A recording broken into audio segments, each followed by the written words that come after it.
Hello everybody, welcome to the United Stand. 3 big topics to get into on the show. We're talking Tonali to Manchester United. It's moved forward even more than the show we had this morning. Also, Liverpool dropping points. United 5 points clear of no Champions League football. 5 points clear after Man City won at Anfield. What does this mean for us and the rest of the season? Is it time to get excited?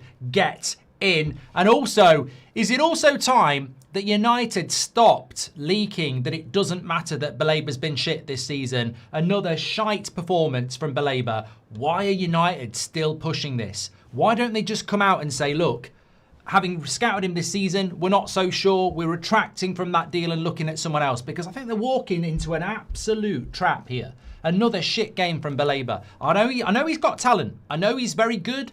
He scores very highly on successful defensive actions and interceptions, but you know, it doesn't feel like it's the right deal for United. You know, if it looks bad, maybe it is bad. Lots to get into. Anyway, we're going to start off talking about Tonali because there's been a very big update coming out from Mike McGrath in the Telegraph a couple of hours ago. Sandro Tonali is on Man United's shortlist ahead of their midfield rebuild in the summer. Newcastle midfielder among those they are looking at, and he is very, very high on this. Now, look, if you're part of the United Stand community, very welcome. We have had some really good information from our source in the club over the last sort of 18 months. The Delaps, the Semenyo stories, the Cunha stories, loads, absolutely loads, especially over the summer. I did a show this morning talking about how Man United are going to target Newcastle. They're going to look at Tonali, Bruno G, Anthony Gordon. They'll see what they can do because Newcastle aren't going to be in the Champions League. This I was told last night. It's always very satisfying when you put that out because people go, you got no source, even though we've had loads of stuff. You got no source. And then a few hours later, somebody comes out and says, Tonali is very, very high. It's not coincidence that we were talking about it this morning and it's come out in an article this afternoon because it's obviously coming out. And the interesting thing about this person is, and I'll give a shout out to MUFC MPB on this, is that Mike McGrath broke the news about Mbeumo before anyone. This was at the start of May. Underrated source. We've definitely put Tonali high on our list. It was the 4th of May. Now, remember Mbeumo, I was on a flight to New York. I don't talk about going to New York very often, but I was on a flight to New York, and it was early June when Ornstein put it out there that Man United were in talks with Mbeumo. Well, May the 4th, a month before that, Man United are ready to join the race for 60 million rated Mbeumo. United's interest in Mbeumo is independent of the Cunha deal. Mike McGrath, 4th of May, 2025. A month before that. So, look, I would agree with MUFC MPB. Maybe this is a source to take notice of. But secondary to that, watch the show this morning before this even came out. And our source ain't Mike McGrath. Man United, Tonali is high on their list. That was on the morning show. Go and check it out. So, look, there's a long way to go. There's a very long way to go. But I think when you look at Tonali this season for Newcastle, incredible. He's going to be 26 in the summer. Perfect.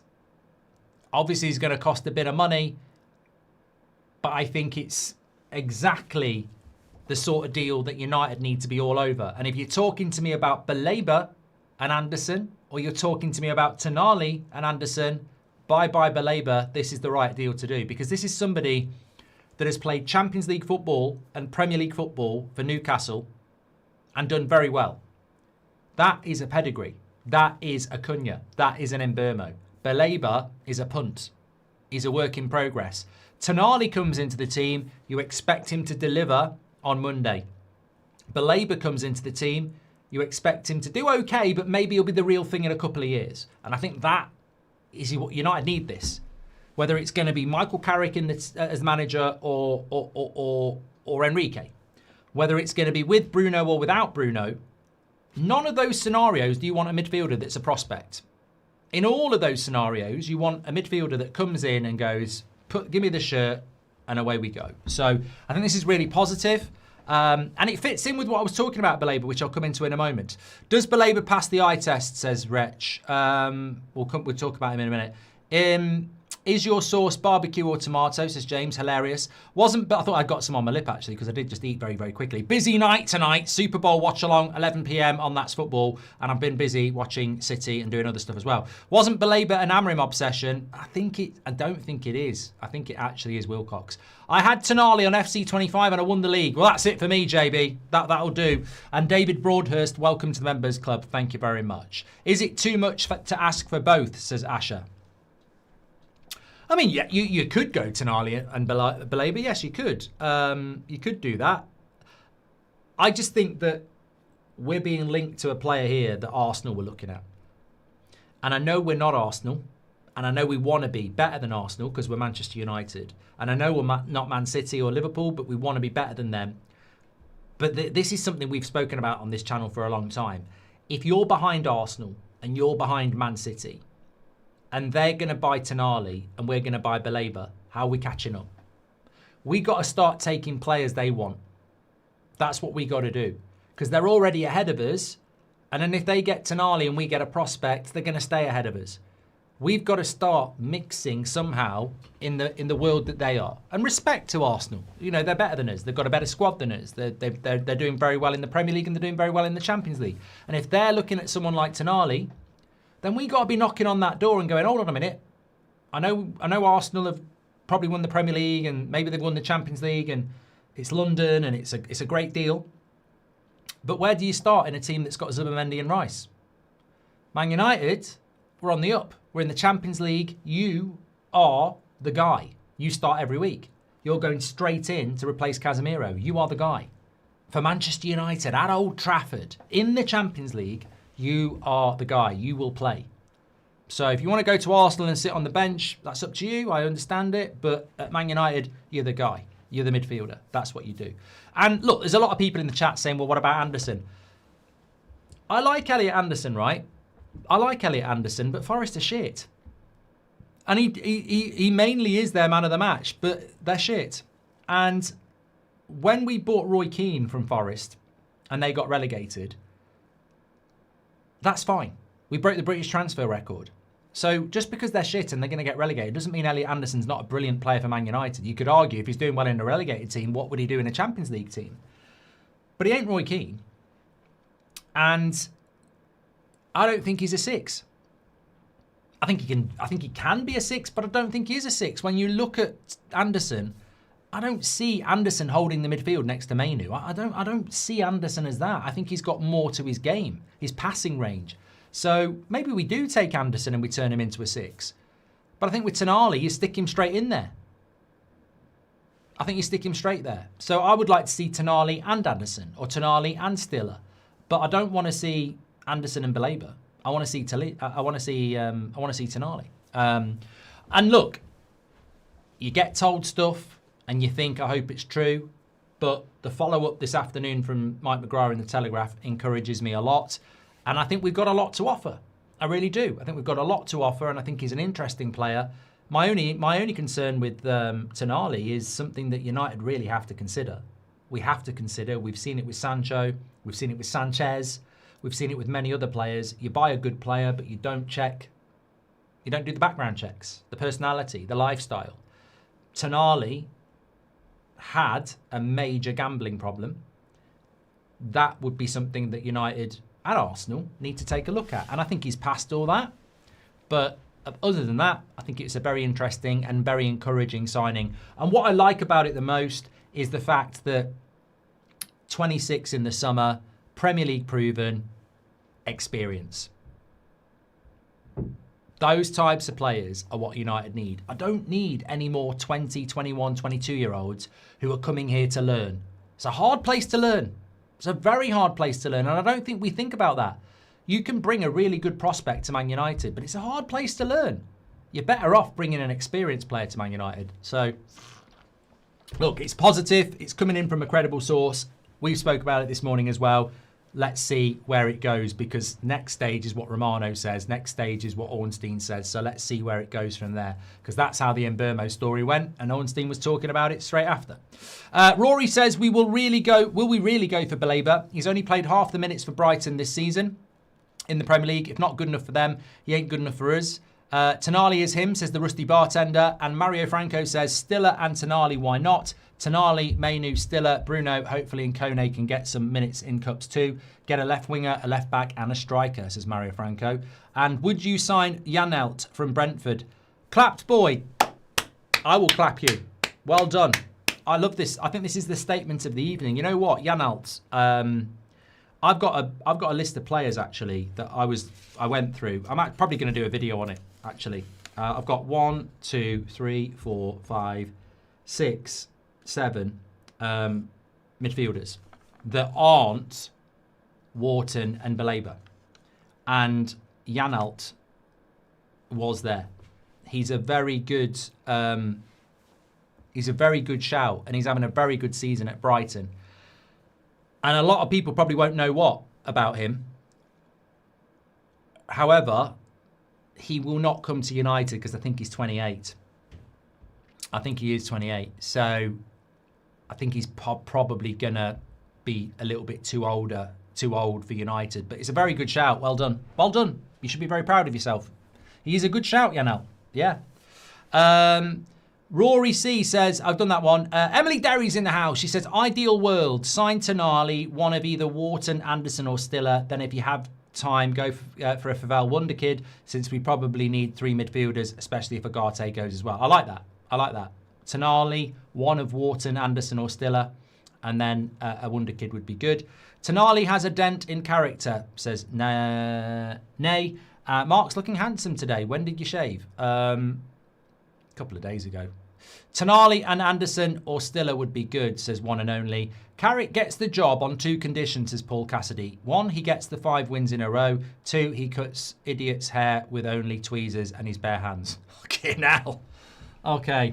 Dad, when are you ordering pizza for the Super Bowl? There's no pizza, Seb. We've got bloody loads of stuff to eat. I'm looking forward to that. I've got me cherry Dr. Pepper. Oh, I can't wait. It's one of my favourite streams, Super Bowl tonight. Even if you're going to bed, stay up till midnight and just watch the first hour. Are we forgetting who's in charge of transfers? Would like these players, but reality check, please, says Mike JW. And hi, Mark. Do you think Carrick or the new manager has a say on Tonali, or is it the board? What happens if the new manager doesn't want Tonali, says Kieran. I can't answer that question, mate. I don't know how that's going to work. Mark, if we get Champions League, could we not go for better, says Keel. What, better than Tonali? Well, I'd love a name. I'd love a name. I really would. But going back to that previous point, look, how do you get the manager's position if you're not even going to recruit them until the back end of July? The board has to go and buy the players. This is what I mean about the manager. I call bullshit on the manager. I think it has to be. They're obviously going to try and give it to Carrick because they're not going to get best in class, are they? I think the manager thing is bullshit. I think it will be the board signing the players, which leads nicely on to the next bit. All we ever hear from Ben Jacobs or David Ornstein or Fabrizio Romano or any other journalist is Manchester United are not put off by Baleba's form this season, as they believe there's a really good player there and is worth pursuing. Now, I've always had a problem with this. It's a little bit like you've got a business. You give someone a job because in the interview you see potential, but on the CV there's some bad references. Maybe they don't turn up to work on time. Maybe they're lazy, and you think they're clearly talented. They've got good qualifications. I am going to ignore what previous employees say, and I am going to give them a job. And then you give them a job, and everything that was said, which was in front of you, happens. And I just think with Baleba, United obviously tried to sign him in the summer. And I was very excited about that. We all were. So we can't be hypocrites. But last season for Baleba wasn't perfect. He wasn't Caicedo and he wasn't Declan Rice. There was good games, there was bad games. But there was potential. People act like... I liked Baleba last season at Brighton. But people act like Brighton finished in the top 4 and he was one of the best players in the league. Brighton were ridiculously inconsistent, and so was he. And when he played well, he looked unplayable, and when he played bad, you didn't see him. But that was his breakout season. This season has been worse than last season. He's had occasional good half an hours, very rarely had a good 90 minutes, gets subbed continually before the hour, and has had a really bad season. So United putting it out there that we're going to ignore his performances because we think there's a really good player there, I would say, hold on a minute. He knows United are interested in him, and he's still not able to put good performances in. He's either complacent because he knows we're going to buy him anyway, which is worrying, or he can't deliver. And United keep putting it out there, well, we don't care how he's performing because we think there's a really good player there. What you're admitting is you think you can turn him into a good player. Well, that's a prospect. That's a project. We don't need any more prospects or projects. We need now players. So I think it would be quite refreshing if United just put it out there that Baleba is no longer a high priority. He's on the list, but his performances this season have dropped him down the list. Because it might prompt him to have a kick up the arse. Because I would hate for us not to sign him without giving him a warning. And I would hate for us to sign him in this form. So I think United almost need to go, we're moving away from Baleba. His performances this season have caused us to look at other targets, because by putting it out there, it doesn't matter how you perform, we're still going to buy you. I think that's a weird recruitment strategy. So I think it would be quite refreshing if it came out that United were moving away from Baleba, because it might give him a kick up the arse, because it was another shite. I watched it today. I watched it because I was, I'd done the show with you lot at midday, had my lunch, was waiting for the Man City-Liverpool game, doing a little bit of work, had it on the telly, and he was crap. He was absolutely crap. So we're Manchester United. I don't think for 1 minute Arsenal or Man City or Liverpool would be there targeting a midfielder that's playing crap most weeks, saying it doesn't matter if he's crap, we're still going to buy him. And it's going to cost a lot of money as well. I mean, Brighton must be rubbing their hands together. Nobody wants him, and United are there going, we don't care how shit he is, we're still going to buy him. I mean, Brighton can literally name their price. His price at the moment, I don't know why I'm doing that, his price at the moment has got to be 40 million. And Brighton aren't going to take that. I mean, if we pay anything near 60, we're stupid. We're really stupid. Is the fear factor back at Man United? I feel that teams are starting to fear us. Maybe inauguration for Carrick the Legend, says Habib. I think he's just done a load of emojis and being sarcastic. Anderson and Tonali and Fernandez, who can do both roles and were golden in midfield for years, says Red Devil Girl. Is this the lad who plays for West Ham? Because I'm hoping he's going to have a shit game. However, he signed for West Ham in the summer from Southampton. I think he got relegated with Southampton. He could get relegated with West Ham, but he's good. He is good. I'm hoping he's going to play shit on Tuesday, but he is another interesting... He's not on my list, Red Devil Girl, but he is an interesting player. Alex Scott is another one, as Tommy says. Alex Scott at Bournemouth is a better prospect than Baleba this season. But Fernandez at West Ham is very interesting. Janelt, as was said before, is very interesting. Sander Berg is interesting in a way, I've got to say. And you're right, Scott at Bournemouth, very good as well. I would take Yulmlin, good passing, defensive-minded, tackles well and aggressive, says Rohith. I think the issue with Yulmlin is he's got an Arsenal tattoo, which is going to be a problem. He's playing in the Portuguese league, and the attachment to Amorim, I just don't think United will do it. Baleba could be scouting, could be good scouting, but it's a huge risk, says Rajaf. Describe Stiller play style, says Joseph Canavan. I think Stiller is probably best in the Manu role. I don't think he's a 6. He can probably play in the 10, but he's a deep-lying playmaker who can take corners and free kicks, who is actually very, very, very good in the tackle and very good box-to-box. But he would play where Manu is, and he's a left footer, isn't he? That doesn't mean you shouldn't sign him. I mean, Manu shouldn't have a dictation on starting in that position. You want competition in every position. I think Favell will push for Stiller. I think United should try and get him. I can see Stiller at Liverpool or Real Madrid, to be honest. I said it earlier, says Nick P, but as a club, we really need to start calling out bad performing prospects. If we have a target doing badly, leak they're doing badly, show the rest we have standards to maintain, says Nick. Well, I think it was you who sparked me to talk about it. You did mention it on the watch along, to be fair, so I'll give you credit. You did plant the seed for the show. What if the new manager wants Onana back, says James? We protest. I think we should go for Ayahi Baleba to Everton. wow. This is the thing, JB. I think Brighton are ridiculously inconsistent, as we saw today against Palace.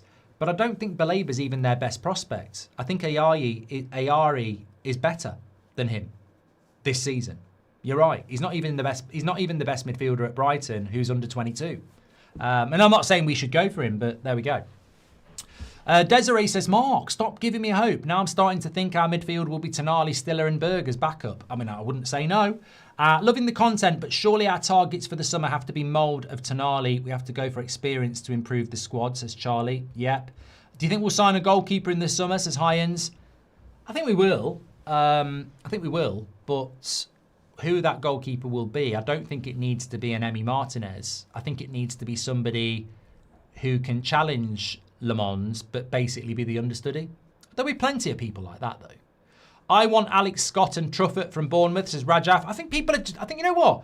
We've got Janelt, we've got Scott, we've got Ayahi, we've got Truffert. I think you're on it tonight. I think people are proper doing some scouting here. There's some good players being mentioned. Baleba to Liverpool, says Savage. They can have him. Would a double pivot of Mainu and Tonali work, says Asher? Well, look, if Casemiro and Mainu's working, then Tonali and Mainu will work.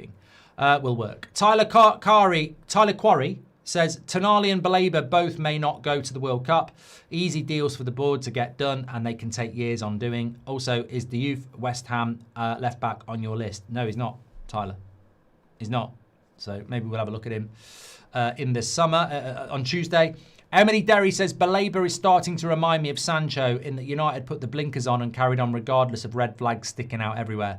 I think I've mentioned that before, Emily. Look, I'm not saying he's like Sancho in relation to turning up training for late or personality or anything like that. However, I do agree with you that it just feels like a deal that the club tried to do last summer that they didn't do, and now they're just hell-bent on doing it, you know? If you were to guess, in hindsight, would we have been in an even better position if we'd signed Martinez instead of Le Mans, says Forms? I don't think so. I mean, I don't think you can. I don't think so. We could be in a slightly worse. We could be in a slightly better. I think it's really hard to call on that one. Yeah, I'm very happy with Le Mans. What I would say, though, is would we be in a better position with Ollie Watkins over Sesko? That's more easy to determine because you look at the chances that Sesko missed against Villa and Leeds and other games. Would Watkins have took those? Would he have missed more than let Sesko? Look, woulda, shoulda, coulda. United decided to go with what they went with. I'm quite happy with both. So, you know, in hindsight, there's a lot of things. I think in reality, look at that league table. Look at that league table. What us and Chelsea have done with our new managers is why that league looks like that. Not many teams in the Premier League this year, other than Arsenal and City, have been able to string 3 or 4 wins together. And this is what happens when you do. The chasing pack haven't changed. Brentford are having a great season. Everton are having a great season. Sunderland are having a great season. But look at that gap now between 5th and 6th. And we have to say 6th is Brentford as well. That is a 4-point gap to Chelsea in 5th. And that is a 5-point gap to Manchester United. 5 points. Now, in this season, where people are struggling to win 2 or 3 games in a row, 5 points. I mean, we can afford to slip up now. I mean, you don't want to take your foot off the pedal, but I mean, Liverpool, right? I'm talking Champions League football here. I'm talking we've never been in this new format, and I love it. I'm talking not having midweeks off. I'm talking Tuesday and Wednesday night instead of Thursday night. You know, I'm talking we're back in the big time. For us to not finishing, for us, Villa and Chelsea not to finish in the Champions League now, you're asking Liverpool to go and start winning games like 5, 6 in a row, right? That gap now, I found it really difficult today to be happy that Man City were winning. But it's huge. because Liverpool have got to go to Sunderland on Wednesday. Sunderland haven't lost a game all season at Sunderland. They've still got to come to Old Trafford, and they've still got to go to Villa Park. And they've still got to close a gap of 5 points. I mean, I'm not sitting here saying, forget about it, it's over now. But I am sitting here saying, that is a really strong position for Manchester United. A really, really strong position. And that result today, as much as it might be, I don't want Man City to win the league, I'd rather Arsenal win it. The good it did to us was incredible. Absolutely incredible.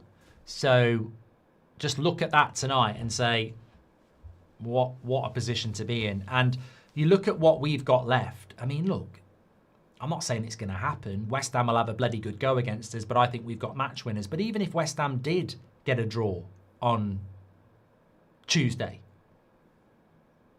Liverpool have still got a win at Sunderland. It's like we've given ourselves breathing space. And I'm almost like, I'd like to catch Villa, and I think we can. But I really do hope Liverpool finish 6th. Because it's one thing qualifying for the Champions League, but it's another thing putting Liverpool into the Europa League. I mean, I didn't expect it to be Liverpool that we were going to kick into 6th place. So this could be really, really good for Manchester United. I mean, how great...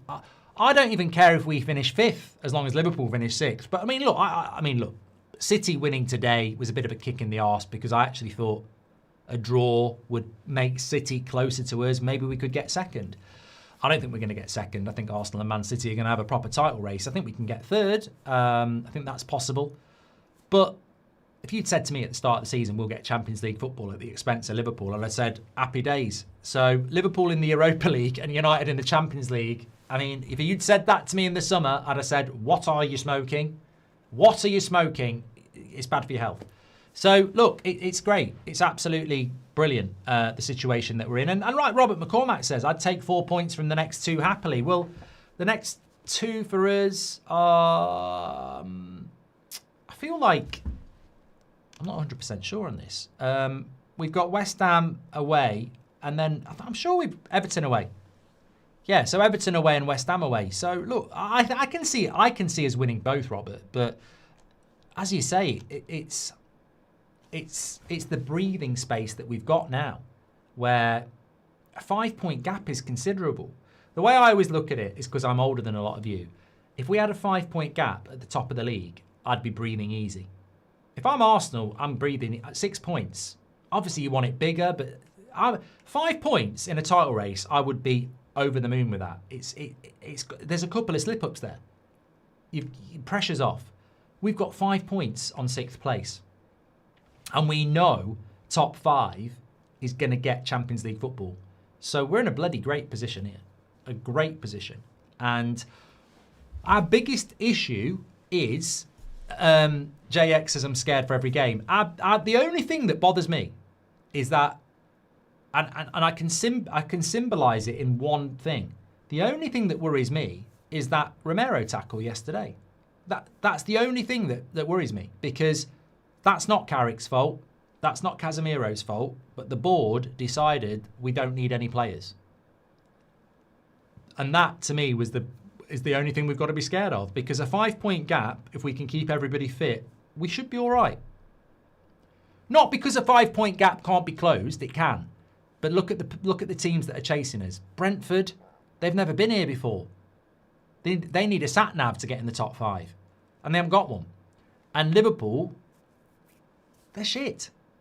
They're shit this season. And they've got no bench. And they've got to play in the Champions League. And they've got to go to difficult places. Liverpool can't win 2 games in a row. So the only thing that we need to worry about is if we get injuries. That's my only issue. Keel Robinson says, I did say that in the summer. You did ask me what I was smoking. Well, if you said it, Keel, fair play. Simon Heron says, Mark, who would you like as our new winger? Definitely don't want Claire Boulding Gordon. That's horrible. Carrick gets Champions League. He gets the job, in my opinion, says Simon. I don't think it's that simple. I don't think it's that simple because we could lose 4 or 5 games and get Champions League football. I don't think getting Champions League football. I think that's a real low bar. I think it's how many games he wins and how we play. I don't think Liverpool are going to catch us, so you can't just give him the job just because you get Champions League football. New narrative push to pass City and raise standards, says Juan. I'd take 4 points from the next games happily, says Robert McCormack. I would rather Casemiro another year than Baleba, says Yash. I don't know about that. You know what worries me about Casemiro?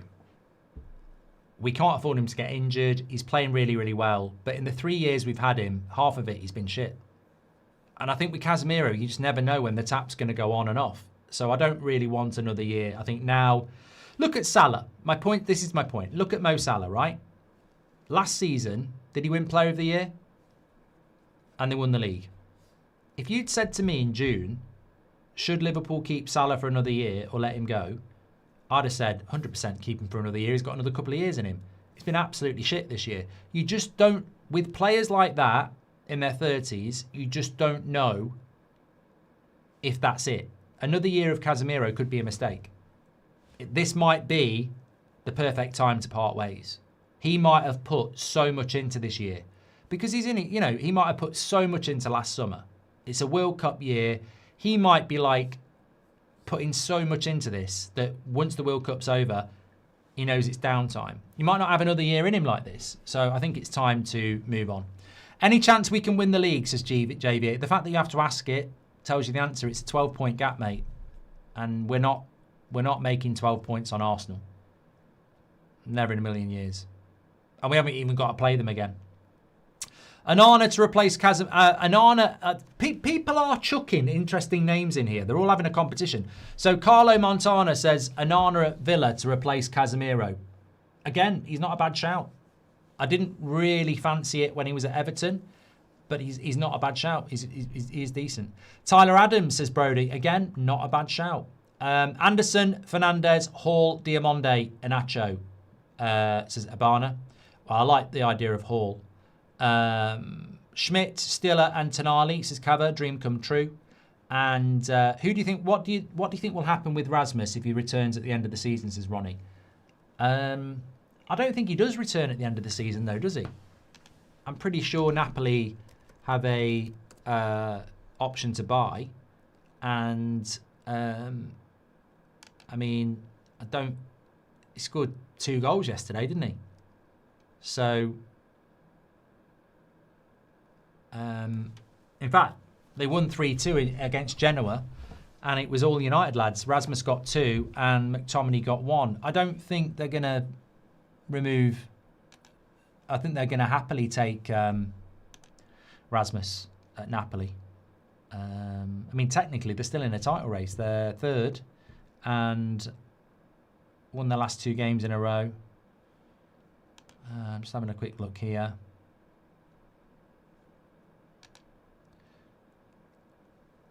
Yeah, I don't. They've got first option to buy. I don't think Rasmus is coming back. A full defence of Delo, 5 years or 1 year of Anana, says Bing Bong. We're not playing silly games like that. Gordon's been abysmal. Look at his stats. No, says Joseph. And surely with Liverpool tonight means no excuse for top 4, says Niall. It's in our hands. It's in our hands. And, you know, I think dare I say it, I think the players can relax a little bit. They've put themselves in a really good position and they can be patient. Baleba to Liverpool, done that one as well. Wilfred, welcome to the Members Club. Thank you so much. You're an absolute legend, sir. Manu Kone to replace Casemiro. Well, DJ, I mean, that's not a name. I remember in the summer I said I'd been told by our source about a player that United were really looking at. I said I can't really say who it is because it will be obvious who's given the information. And then we said it in October. Manu Kone was the name. So I know last summer we were looking at Manu Kone at Roma. But we also approached Conor Gallagher in August and in November, but he went to Spurs. So just because we're looking at a player doesn't mean we're going to get him.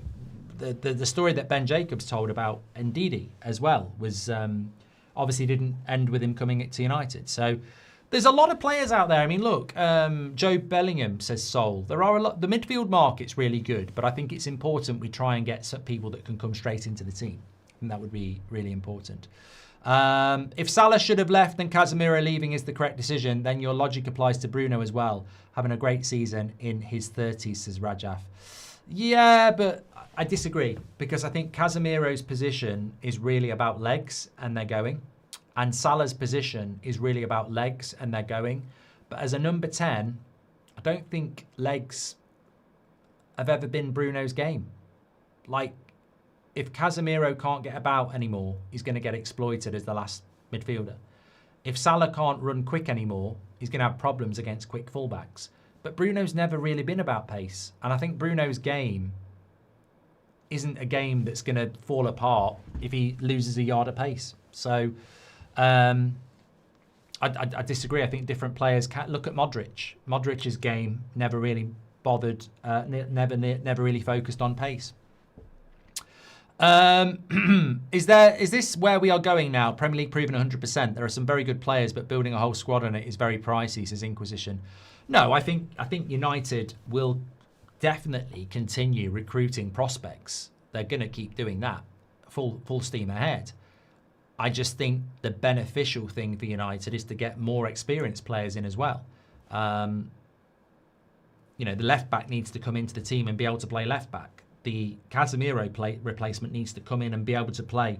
I mean, what you're losing with Casemiro is immense experience and somebody who's so good in the air that they score your goals as well. We're not going to be able to replace that. So you've got to replace what you can. We're not going to get an experienced holding midfielder who scores you loads of goals with headers. So make sure you get an experienced midfielder, because a prospect who can't score headers is two things, isn't it? And those are two things that we're going to miss. Do you think Bruno's going to stay, says High-End? I think with Bruno Fernandes, he's not necessarily staying. It's not that easy. Nobody can answer that at the moment. Fraz says, crazy take, keep Casemiro for the Champions League and get a CDM. Just on Casemiro, by the way, I feel like we've sort of skirted the obvious here. Do you know why Casemiro's not staying? Have you figured it out yet? Just putting my feet up here. Do you know why Casemiro's not staying? Anana from Villa would be able to score headers. That's a good shout, Brands. Very good shout. The reason Casemiro is not staying and the reason it is so amicable is because we're not letting him go because we think he's shit. And he's not leaving because he hates Man United. It's money.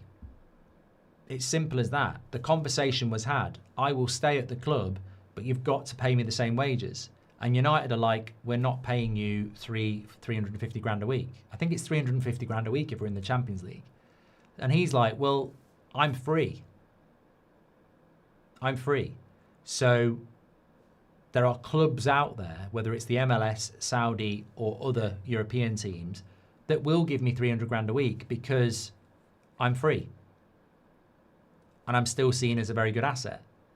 So if you're not going to give me 300 grand a week, what are you going to offer me? And nobody knows what the club have offered, but it's not 300 grand a week. It's not even expected to be 2. So financially, it just doesn't work for Casemiro to stay. I think if United had said, we'll give you another year on 300 grand a week, if he fancied another year in the Champions League, I think he'd have done it. But we won't offer that.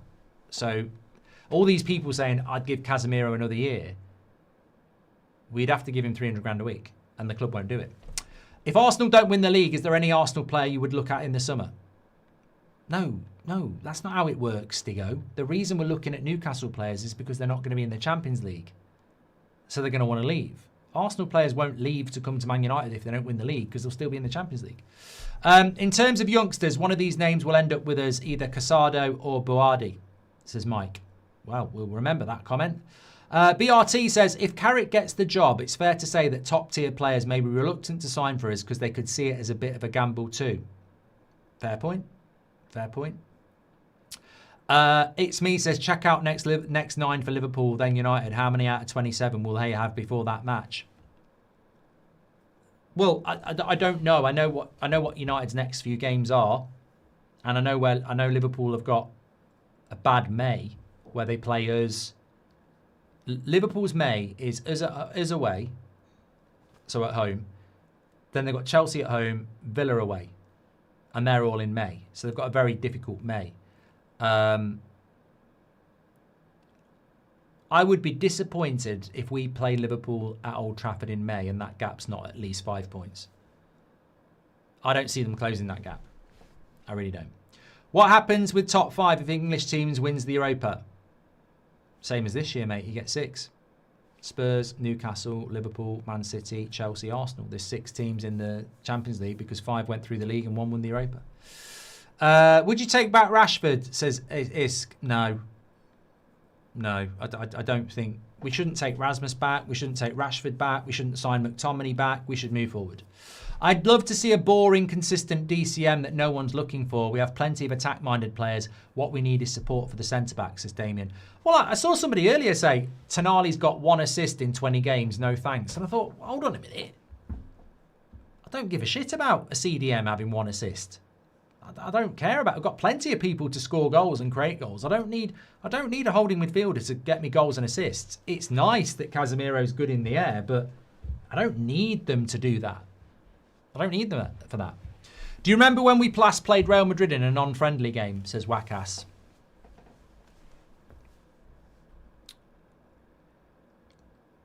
It can't be the Nani sending off. It can't be that. Can't be Sir Alex Ferguson's last Champions League game. And yet I think it might be. I can't think of a more recent competitive game against Real Madrid. I remember playing Barcelona with Ten Hag. I remember playing PSG. I remember playing Munich when Evra scored that goal and Manuel Neuer celebrated. 2018 Super Cup. Good call. I never would have remembered that. Should have got Casemiro replacement in January so he could do a handover. Would you raid Liverpool if they miss Europe like we plan to do with Newcastle? We're not raiding fucking Liverpool, Chris. I know you're doing it to rage bait me, but look, they're our biggest rival. I don't want any of their players. I don't care how good they are. You know, I think Gravenberg's very, very good. Szoboszlai's fantastic, but I don't want Liverpool players at Man United. If we get Enrique, can we get Barcola or Doué, says JB. I mean, if Qatar had bought the club, I think we could have done, yeah. Absolutely. Palace Red Devil, thank you very much. Welcome to the Members Club. You're a legend. 12,000 tuning in tonight. I feel like happy positivity street is happening tonight on the United Stand, which is great. It's been a brilliant weekend for us. And it's exciting to be linked to Tonali as well. We should raid City after the 115. Well, that's a bit different because even though they've played for City, I could square that off in my mind on 2 things. 1, they took Tevez from us on their way up. And 2, they'd have to swear allegiance to Manchester United and say they've always loved Man United. And 3, you could also square it off by going, well, they have been done for cheating, so their history doesn't mean anything. In which case, yes, I will take... Who would I take? I don't know who I'd take from Man City, though. I'd take Gehi. I'd take Semenyo. And obviously I'd take Haaland. But other than that, I mean, obviously you'd take Rodri because he's better than everything we've got. But yeah. And I'd take Donnarumma as a backup to Le Mans. I'd still take a lot of their players, yeah. But I think if I had a choice, Rodri would have to come in. Gehi would have to come in. And Haaland and Semenyo. They would be my 4. Cherky, I feel like going fuck off, really. Cherky can do one with his bloody cock-grabbing celebration. Sent one, it's me's gifted a membership, thank you very much. After looking at Chelsea's March, April and May, there may be a gap created there as well, says Anthony Francis. I haven't really looked at the fixtures because I think what we found is when we played Man City and Arsenal, nobody expected us to win both those games. So I think that it's, you never know. I mean, look, I look at our remaining games and I would say Newcastle away, Everton away, Chelsea away, Sunderland away, they're probably our hard games. I don't think we've got anybody else away that's particularly difficult. But we might go and win all 4 of those. We're playing 1 game a week. We're playing very simplistic football that the players like playing, in the sense that they like playing that formation. So, yeah, I mean, look, we're obviously going to draw a game at some point, but I think I'd be very surprised if we didn't get Champions League football. We're in a very good position. Latest on the Maguire contract, 1 centre-back would you buy? I can see Maguire staying, Ross McRae, to be honest. In terms of youngsters, one of these names, I've done that one as well. Wasn't rage baiting. Would you not take Ekatike? Chris, I'm not answering questions about taking Liverpool players. You are not a Manchester United fan if you want to sign Liverpool players. If Liverpool don't get Champions League, that should help us in the transfer window if we're both going for the same players, you would think. United Nick, I think if Liverpool don't get in the Champions League, they're in big financial trouble. The one thing we know about Liverpool is they're not Man City, and they spent a hell of a lot of money last year, and I think they spent it badly. I think they spent it very badly, and I don't think they're going to have a lot of money in the summer now.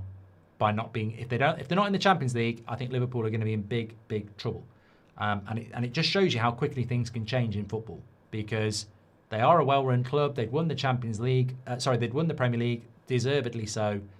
But it's gone sour very, very quickly. And if they're not in the Champions League, that significantly helps us in the transfer market. You're right.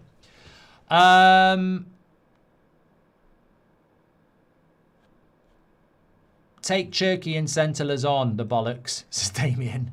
Thank you very much for that. Yeah, we do need a left back, though. We definitely do need a left back. Okay, right, I've got a few things to do, so I'm going to shoot because I'm live again in 2 hours for the Super Bowl. So tune in at 11 o'clock. I've got me American sweets. I've got a massive bag of them here. Oh, yeah, I've got loads here and I've got loads more as well. We'll go through all that. Super Bowl, one of my favourite streams of the year. It's on That's Football. I'll drop the link in the chat, or I'll just move it over there for you.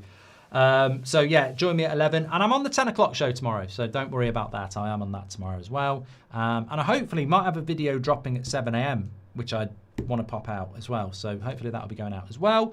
But thanks everyone for tuning in today. Very good weekend for Manchester United. We've also got to preview the West Ham game tomorrow as well, because we're playing on Tuesday, so lots and lots and lots going on. Thank you everybody for watching, and hopefully you can join me at 11 o'clock for the Super Bowl stream on That's Football at 11 p.m. It will be good fun. Take care, stay safe. I'll speak to you all in a bit.